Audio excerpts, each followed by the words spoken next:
Hey everybody, Avery here with another video.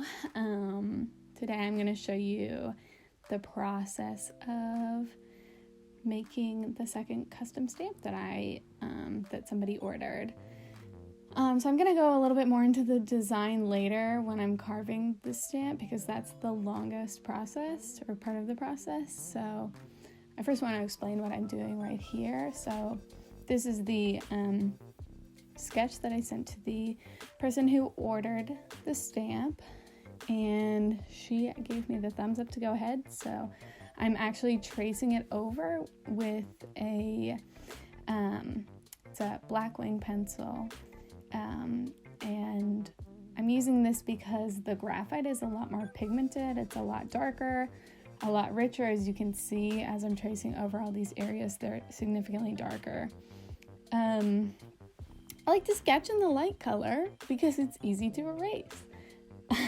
And I do a lot of erasing while I'm doing the sketch.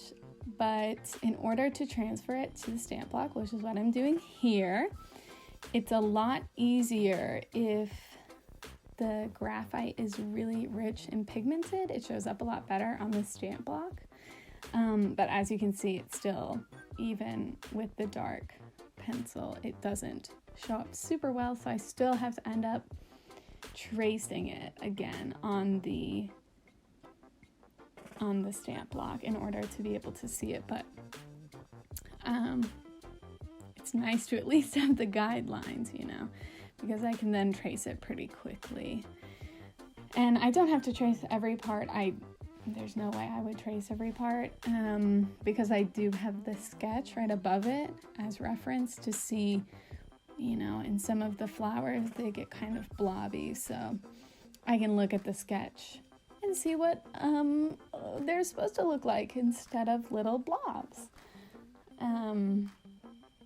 So yeah, now I'm about to start carving. So while I get into this, I figured I would explain a little bit about the actual stamp. So this is a pretty close friend of mine. She is an incredible writer, speaker, person, human being, soul. I love her. I'm going to link to her blog down below because I just think she is a truly incredible human being and you all should check her out. But what was not incredible was she told me to just do something that I wanted to do and for this stamp. And I'm suffocated by the idea of choice because I'm a Gemini and she is a Taurus. So I made her narrow down the subjects to so that I could make a decision because I am overwhelmed by choice. And she just told me that she really enjoyed the ladies that I've been drawing recently. And also we talked a little bit about nature and that kind of thing. So I went with a beautiful lady reclining in the moonlight in nature. I don't know why she's here. I don't know what she's doing. I think she's just, basking in the moonlight as you do. Kind of has like a witchy feeling to it now that I'm thinking about it more. But if any of you know, I'm really into astrology, so I also asked for her chart, which she is a Taurus Sun, Gemini Moon, Cancer Rising. So I kind of worked those into the design as well. So obviously you have the moon there, Cancer, the slightly smaller planet, Venus, which rules Taurus, and then the itty bitty little tiny planet above that third mountain is Mercury, which is the ruler of Gemini. And then I also decided to include some other symbols of those signs. So all of the flowers are supposed to be roses. It's my first time drawing roses really ever. I am not a huge rose lover in real life, so I don't really draw them a lot, i.e. never. So this was definitely an experience. I think they turned out all right. They definitely look like flowers. I don't know if they look like roses, but you guys tell me. The white rose is a symbol of Cancer, and then roses in general are a symbol of Taurus. So bing, bam, boom. Had to throw them in. I was also really excited to do a stamp like this where you can see that the shadows are like really dark, blocked in shadows, like on her leg and then on her stomach, and then you can even see it on some of the flowers where the shadows are just a solid block of black, or what will be black eventually.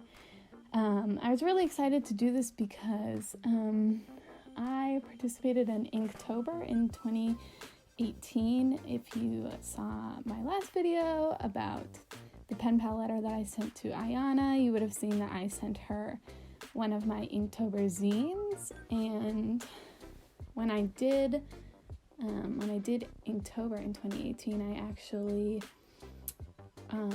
only used a black ink brush pen and paper and a pencil to sketch.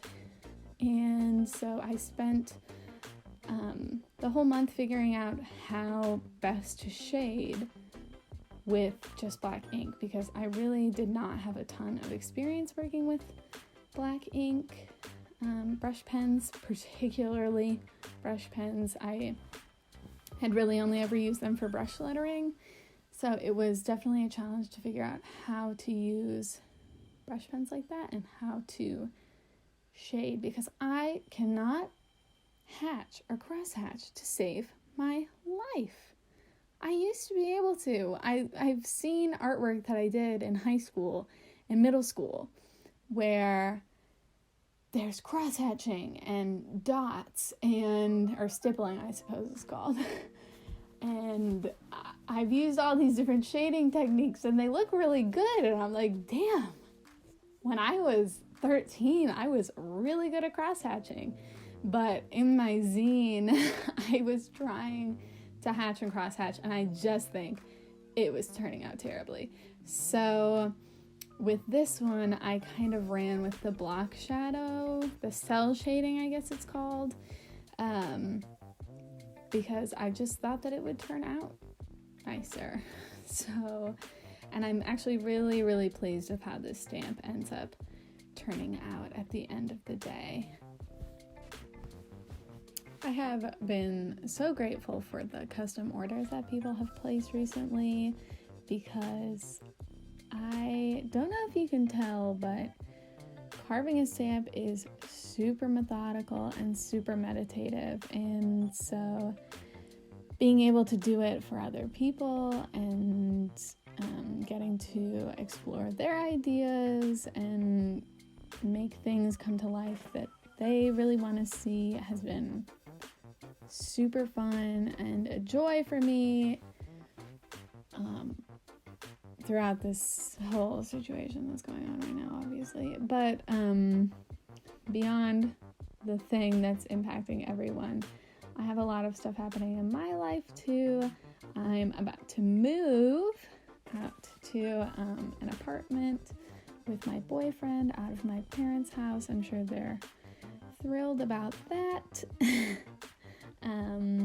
And then if you don't know, I'm actually a master's student working on my thesis right now, and so the ability to calm down and hang out and draw some things up for people, talk about things they're excited to see people be excited about my art, and then getting to hang out and carve a stamp and then talk about how much I love carving stamps has been really so amazing. I'm actually really, really grateful for the reception that it's all gotten. So thank you all for everything. So here's a terrible test print I did.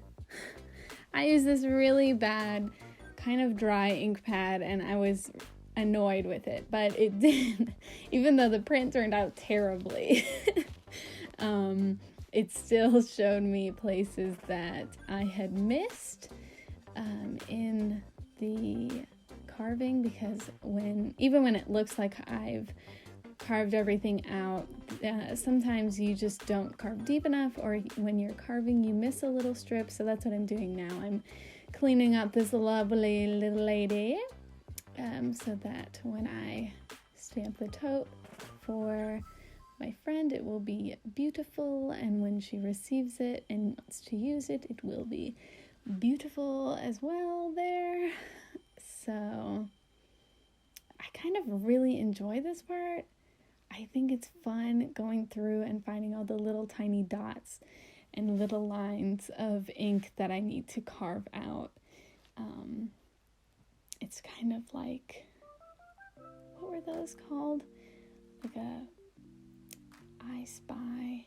No, where, I guess it was I Spy books, where you have like a list of things you need to find in a picture. I used to love those as a kid. So yeah, then I just had a lot of cleanup work on this one for some reason. Sometimes stamps are a lot more intricate than I really realize that they're going to be. This one turned out to be that way.